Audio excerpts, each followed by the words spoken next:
You're listening to the Tech Talks podcast, a podcast by the Technology Education Collaborative. TEC is an Arizona nonprofit that empowers everyday people with useful information about today's extraordinary technology. Today, we're sitting down with Ryan Murray. He is the State CISO. Thank you, Ryan, for being here. And he is joining us for our What Does a Technologist Do segment. Yeah, thanks so much for having me. I appreciate it. All right, so the way this works is everybody gets the same 5 questions. The questions stay the same. The answers are always surprising. So just to jump in here, so we kind of already covered it, but tell us what your actual formal title and position is. Yeah, for sure.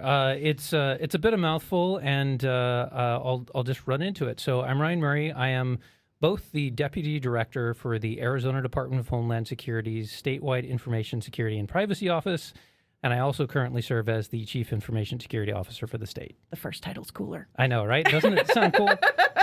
Like to lean into that one for sure. Fair enough. All right. So the second question is, so what does that mean? What do you actually do on a daily basis? Like, what do you do? Yeah. So I'll give you the government answer first, Sure. sort of focused on what my strategic plan says and what my statutory authority says. We do everything cybersecurity, focusing on building the strategy, building the operations of how to protect our state, our local governments, all of our government functions from cyber attacks. What that actively looks like, it's not nearly as cool as it sounds, especially at my level, right? Like I've got a lot of really cool things happening that my team is doing. I do a lot of meetings. So functionally, lots of emails, lots of meetings, talking to people, really trying to go out there and sell what a cybersecurity program looks like, because unfortunately, not everyone understands what cybersecurity is or how technology functions. And frankly speaking, they're not supposed to, right? All of our stuff Sure. sort of happens in the background. We want to make sure that our government services continue to function without interruption. We want to make sure that we are protecting the private and sensitive information of our citizens. So being able to do all that stuff on a day-to-day basis, we have a lot of very smart technical people and non-technical people that are helping to make that go. And I get the distinct honor of helping to sell what they're doing to people that don't really understand this stuff. Very cool. Yeah. Very cool. So what is your favorite thing about your job? So I'll just say all of the things that I just talked about, right? Like going out there and talking to members of the community, of meeting with our cities and counties and our towns and our school districts and our state agencies, and just really getting to know what their challenges are, understanding on a day-to-day basis, what are the cyber attacks that they're facing?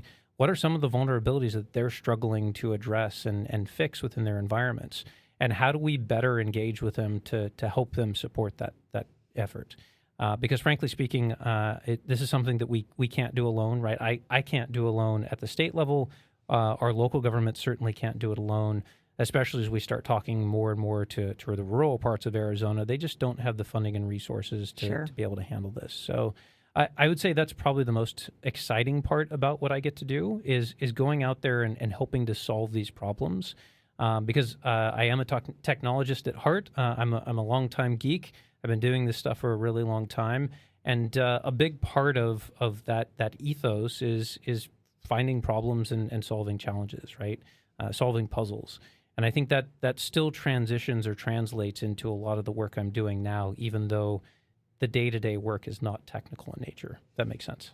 Is there any one specific threat or issue that you can think of that's particular to the state of Arizona? Because I know when most people hear cybersecurity, they're immediately going to go to state threat actors, right? They're going to immediately go to nation states, like China's trying to hack us. But what does that look like on a state level? Yeah, so we're facing all the same things that people are terrified about that you're seeing in the news, right? We're worried about nation-state threat actors coming after our critical infrastructure because we're running water and wastewater systems in our cities. We're supporting energy generation and transmission. We're supporting public safety, right? 911 and police and fire and all the things that you as an Arizona citizen rely on, whether that's at the city, the county, or the state level. And we're in sort of a unique perspective in that we get to see all of those things. If you're in the private sector, you have sort of a very specific niche, right? The market that you're supporting, the product that you're supporting. In government, specifically at the state level, we see all of it, right? So we get to touch healthcare information in the healthcare sector. We get to work with criminal history information in our public safety organizations.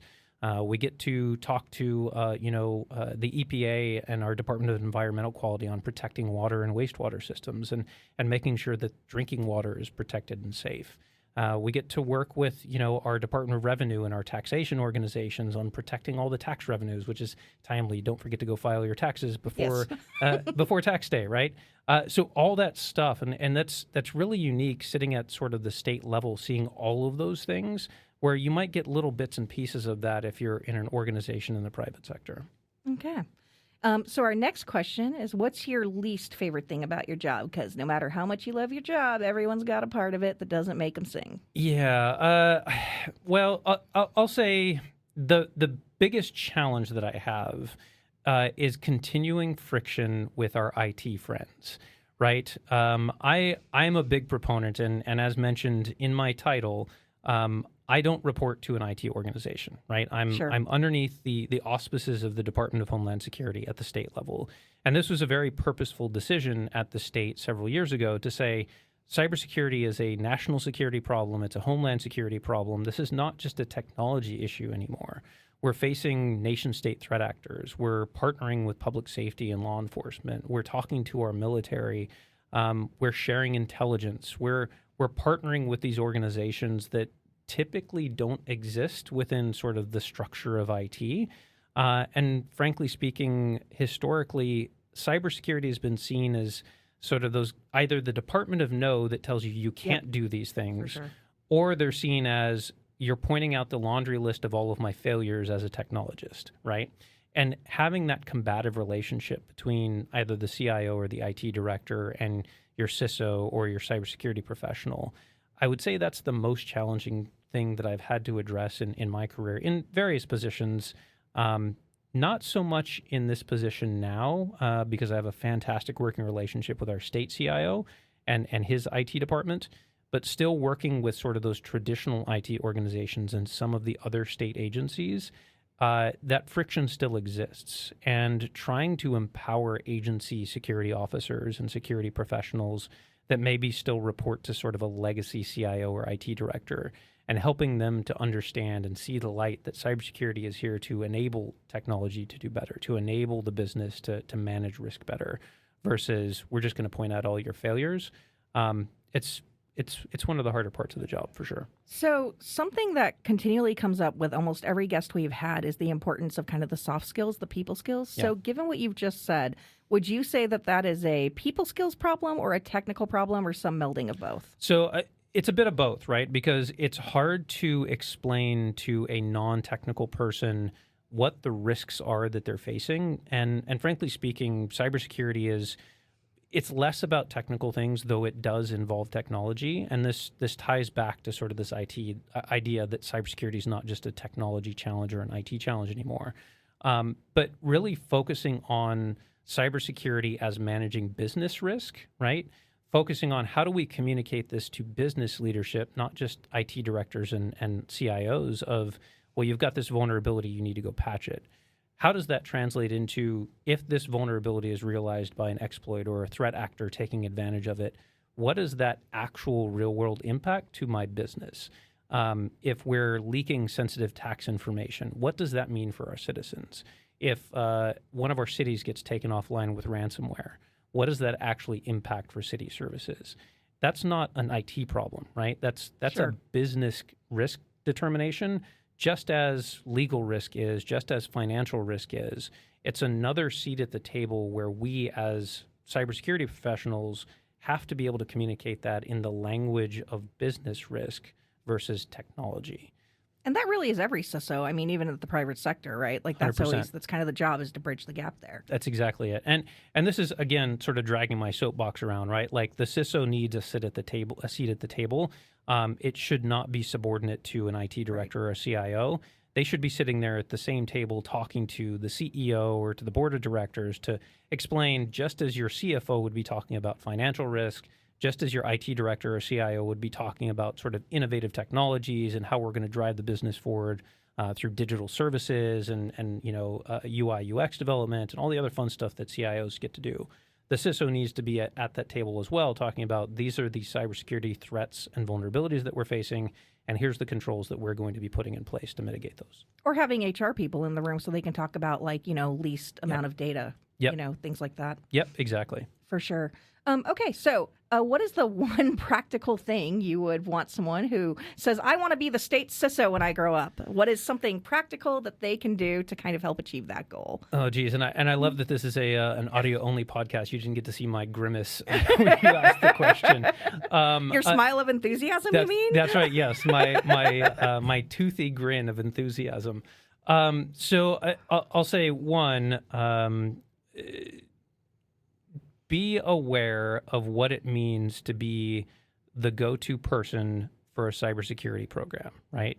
Like understanding that you're not just going to be solving technical problems, you're going to be solving business problems and political problems, both big P politics and little p politics within like your business organization, personnel challenges, but also technical challenges, right? Because ultimately a lot of the work that we're doing still has a technology component.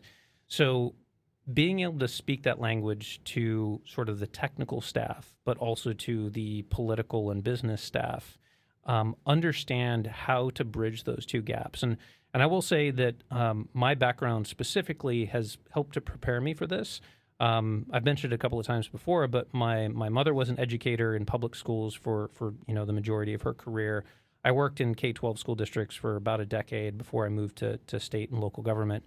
And really being able to translate technical topics to non-technical people is a critical skill for someone in this role.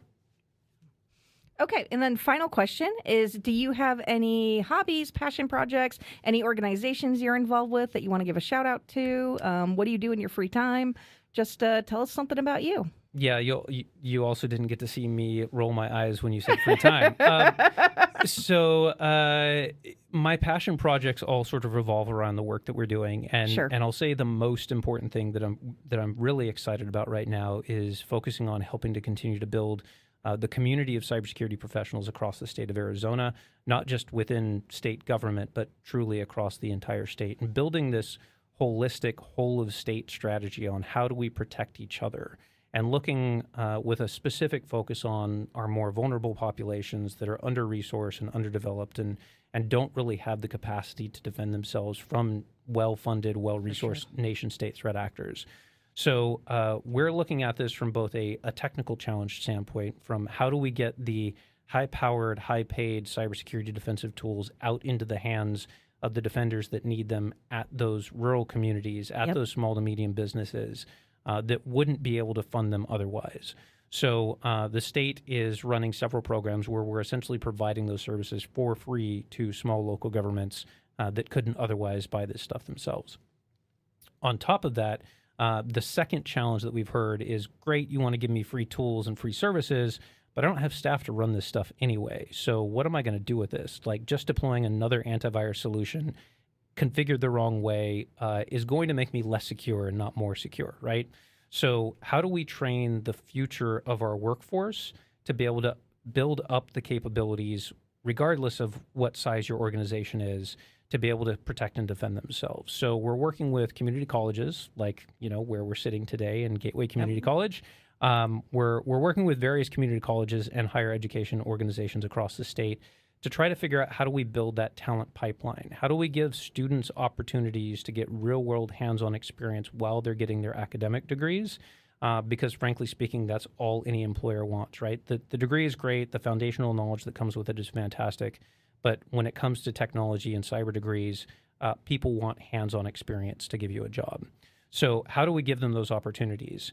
Well, we're trying to solve multiple challenges at the same time because, frankly speaking, I don't have enough time and money to be able to solve one challenge at a time.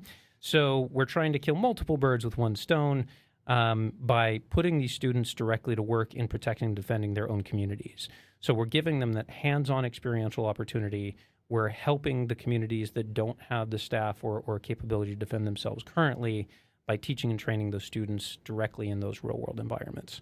And then we're taking this sort of methodology of building this workforce pipeline and building the demand side and stamping that out across the state, both in government and private sector, and really building this collective defense network of true cyber defenders essentially everywhere. Very cool. And that's what you do for fun, huh? Yeah, that's what I do for fun. Yeah, that's right. No, yeah. but you make such a good point. I mean, people really don't think about the fact that, like, some of our power grid is rural co-ops, Yep. right? And it really is 5 people, you know, handling the power for farms for a lot of infrastructure that's critical, water treatment plants, things like that. Yeah, irrigation. and there's so much of that across the state, right? Especially as rural as most of Arizona is, right? You've got the energy co-ops Yep. that are supporting energy for small communities. Yep. You've got the water and wastewater systems that maybe there's one well within 300 miles of a community, and if that well goes offline, that entire community is no longer able to get water. Yep. All of these very critical services that have multiple vulnerabilities and flaws, and we need to do better collectively about making sure that we're protecting and defending those that don't otherwise have the capability and capacity to do it themselves. All right. Well, thank you so much for being here, Ryan. We appreciate it. Thanks, Christine. I appreciate you having me on the show. All right. This podcast was recorded at the Advanced Cyber Systems Lab at Gateway Community College. If you are interested in having a podcast, you are welcome to come in and use the studio free of charge. You can also come in 3D print, take apart a server, play with AI, and pretty much do all sorts of fun, cool, techie stuff. Even if you don't know how, come on in. Someone here does, and they'll be happy to show you.